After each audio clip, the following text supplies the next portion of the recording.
আপনি কি জানেন পৃথিবীতে এখনো পর্যন্ত রেকর্ড করা সবচেয়ে কম তাপমাত্রা ছিল -128.6 ডিগ্রি ফারেনহাইট, আর এই তাপমাত্রা মাপা হয়েছিল আন্টার্কটিকায়। কিন্তু আপনি কি কখনো ভেবে দেখেছেন এই আন্টার্কটিকার বরফের নিচে কোনো প্রাচীন সভ্যতার চিহ্ন থাকতে পারে কিনা? এখানে আদৌ কোনোদিন মানুষের বসতি ছিল কিনা? এটা শুনতে অবাক লাগলেও মোটেও অস্বাভাবিক নয়। আপনাকে শুধু এই ভিডিওতে একটু ধৈর্য ধরতে হবে, কারণ আন্টার্কটিকার এই বসতি রহস্য আমাদেরকে অতীতের অনেক গভীরে নিয়ে যেতে পারে। আজকের ভিডিওতে আমরা বোঝার চেষ্টা করব আন্টার্কটিকাতে কোনোদিন মানুষের বসবাস ছিল কিনা, যে বিষয়টি বরাবরই একটি তর্ক বিতর্কের জন্ম দেয়। আমরা সমস্ত থিওরি আজ আলোচনা করব, তাই ভিডিওটি সম্পূর্ণ দেখার অনুরোধ রইল। আর নতুন বন্ধুরা অবশ্যই পাশে থাকা সাবস্ক্রাইব লেখাটি প্রেস করে বেল আইকনের অল অপশন সিলেক্ট করুন। বর্তমান সময়ে আন্টার্কটিকা আর প্রাচীন মানব সভ্যতা এই দুটি শব্দ একসঙ্গে ভাবাই কঠিন, কারণ আন্টার্কটিকা পৃথিবীর সবচেয়ে ঠান্ডা, বাতাসপ্রবণ এবং শুষ্ক মহাদেশ। মানুষের বসবাসের কথা চিন্তাই করা যায় না। কয়েক মাইল পুরু বরফের স্তর, প্রতিকূল পরিবেশ, যেন এক পরিত্যক্ত বরফ রাজ্য। তবুও আমি যদি বলি এই শীতল মরুভূমি একসময় প্রাণ চঞ্চল ছিল এবং এখানে মানুষেরা বসবাস করত, এই কথাটি হয়তো ভুল হবে না। প্রাচীনকাল থেকে আন্টার্কটিকাকে ঘিরে নানা তত্ত্ব ও কল্পনা তৈরি হয়েছে, এবং এর বড় কারণ হল আন্টার্কটিকার দুর্গমতা এবং চরম আবহাওয়া, যা বিজ্ঞানীদের অন্বেষণের জন্য অত্যন্ত কঠিন করে তুলেছে। কিছু তত্ত্ব অনুযায়ী এখন যে মহাদেশটি মাইলের পর মাইল বরফের নিচে ঢাকা, তা একসময় ছিল এক উন্নত প্রাচীন সভ্যতার আবাসস্থল। আর এইসব তত্ত্বের জন্ম মূলত স্যাটেলাইট ছবি, পুরনো মানচিত্র এবং বরফের নিচে দেখতে পাওয়া কিছু অদ্ভুত কাঠামোর উপর ভিত্তি করে তৈরি হয়েছে, যা হয়তো মানুষের, আবার কারো মতে অমানবিক কোনো উপস্থিতির ইঙ্গিত দেয়। এমনই এক রহস্যময় প্রমাণ হল পিরি রেইস মানচিত্র, যা 1513 সালে অটোমান অ্যাডমিরাল ও মানচিত্রবিদ পিরি রেইস এই দুই ব্যক্তি তৈরি করেছিলেন। এই মানচিত্রের এক অংশে আন্টার্কটিকার উত্তরাংশ বরফহীন অবস্থানে দেখানো হয়েছে। এর ফলে অনেকেই ধারণা করেন প্রাচীনকালে এখানে এক উন্নত নৌ সভ্যতা ছিল, যারা ভৌগোলিক জ্ঞানেও অত্যন্ত দক্ষ ছিল। তবে সমালোচকরা মনে করেন এই মানচিত্রটি বিভিন্ন উৎস থেকে সংগ্রহ করা মানচিত্রের সংকলন, যার মধ্যে অনেকগুলির তথ্য ভুলও হতে পারে। এছাড়াও স্যাটেলাইট চিত্র আন্টার্কটিকাকে ঘিরে নানা জল্পনা কল্পনার জন্ম দিয়েছে।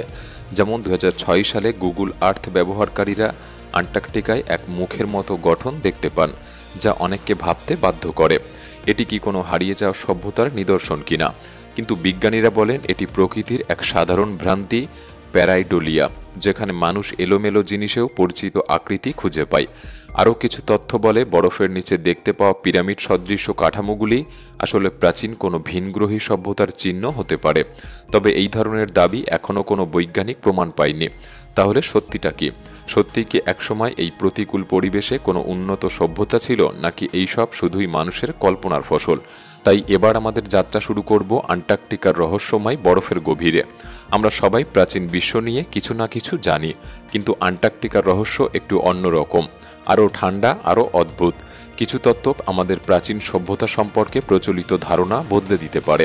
এটি এমন এক অতীতের ছবি আঁকে যা একই সঙ্গে চমকপ্রদ ও চিন্তা উদ্রেককারী। প্রথমত এবং সম্ভবত সবচেয়ে জনপ্রিয় তত্ত্বটি হল আন্টার্কটিকা আসলে হারিয়ে যাওয়া আটলান্টিস মহাদেশ।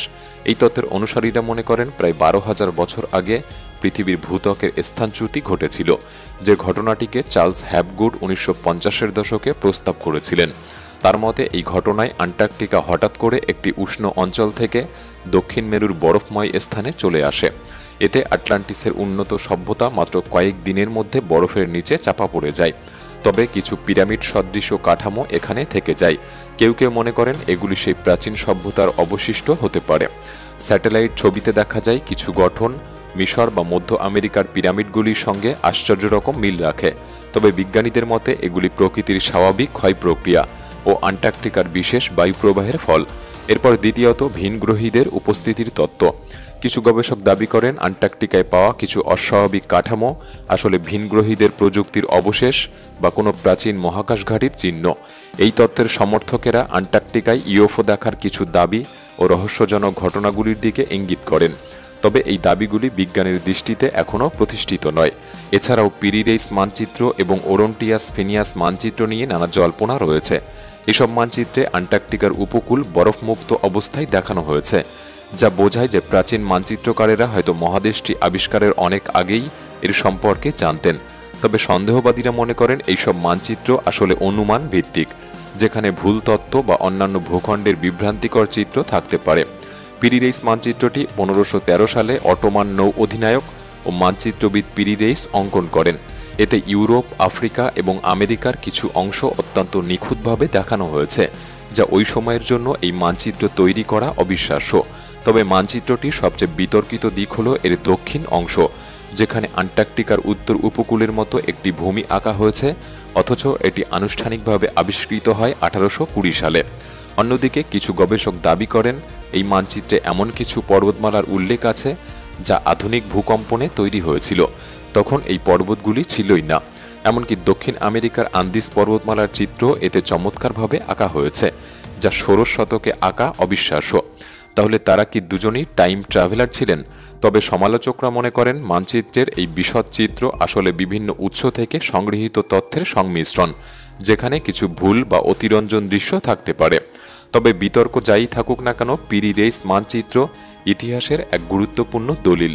এটি 16 শতকের নাবিকদের অসাধারণ দক্ষতা ও নৌ চলাচলের জ্ঞানের একটি ঝলক দেখায়। যদিও মানচিত্রটি সত্যি প্রাচীন উন্নত সভ্যতার অস্তিত্বের প্রমাণ দেয় কিনা তা নিয়ে বিতর্ক চলতে থাকবে। তবে এই ম্যাপ আন্টার্কটিকার রহস্যকে আরও গভীর করেছে। আমরা যতই অতীতের খোঁজ করি ততই নতুন প্রশ্নের জন্ম নেয়। এখনও বহু রহস্য উন্মোচিত হওয়া বাকি রয়েছে। তবে বিজ্ঞানের দৃষ্টিভঙ্গি অবশ্য সম্পূর্ণ বাস্তবভিত্তিক। তারা আন্টার্কটিকায় কোনো প্রাচীন সভ্যতা ছিল কিনা তা নির্ধারণ করতে ভূতত্ত্ব, জলবায়ু, ইতিহাস ও মানব উন্নয়নের বর্তমান জ্ঞানের ভিত্তিতে পর্যালোচনা করেন। তারা মনে করেন আন্টার্কটিকা পৃথিবীর সবচেয়ে ঠান্ডা, শুষ্ক এবং বাতাসপ্রবণ মহাদেশ। লক্ষ লক্ষ বছর ধরে এটি এমনই ছিল, যেখানে তাপমাত্রা -80 ডিগ্রি সেলসিয়াসের নিচেও নামতে পারে। এমন প্রতিকূল পরিবেশে কোনো সভ্যতা টিকে থাকা, তা প্রাচীন হোক বা আধুনিক, এক বিশাল চ্যালেঞ্জ। তাই এই বরফে ঢাকা ভূমিতে কোনো হারিয়ে যাওয়া সভ্যতা একসময় সমৃদ্ধ ছিল, এমন ধারণা ভূতত্ত্ব ও জলবায়ুর ইতিহাস অনুযায়ী বাস্তবসম্মত মনে হয় না। বর্তমান বৈজ্ঞানিক গবেষণা বলছে 34 মিলিয়ন বছর ধরে আন্টার্কটিকা বরফে ঢাকা ছিল। গবেষকরা আন্টার্কটিকার বরফ স্তরের গভীরে আইস কোর ড্রিলিং করে জলবায়ুর অতীত বিশ্লেষণ করেছেন, যা স্পষ্টভাবে দেখায় যে এই অঞ্চল দীর্ঘকাল ধরেই বরফময় মরুভূমি ছিল।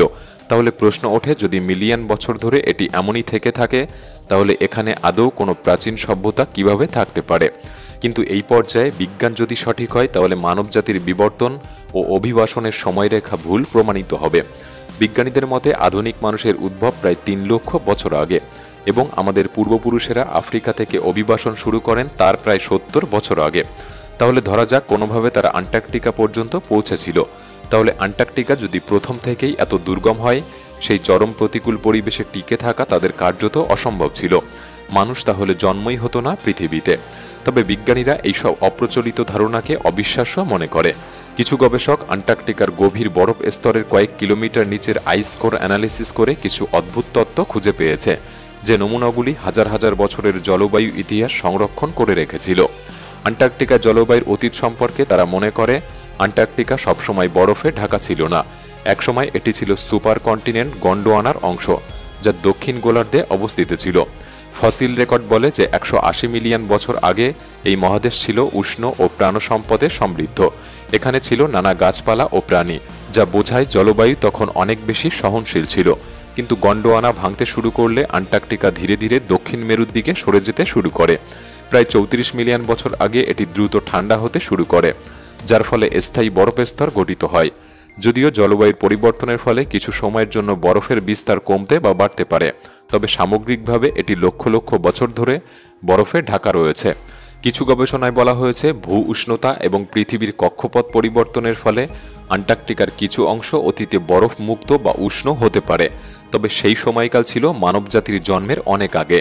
অর্থাৎ যদিও এই সময় আন্টার্কটিকা বসবাসযোগ্য ছিল, তবে সেটা এমন এক ভূতাত্ত্বিক যুগে যা মানব সভ্যতার অনেক আগের ঘটনা। তবুও আন্টার্কটিকার ইতিহাস ও এর রহস্য এখনও বিজ্ঞানী ও অভিযাত্রীদের কৌতূহলী করে তোলে। এই বরফময় মহাদেশ আজও এক রহস্যময় অন্বেষণের ক্ষেত্র হিসাবে রয়ে গেছে।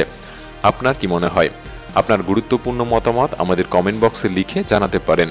ভিডিওটি ভালো লাগলে একটি লাইক করতে পারেন। তাহলে দেখা হচ্ছে পরবর্তী নতুন একটি এপিসোডে। ধন্যবাদ।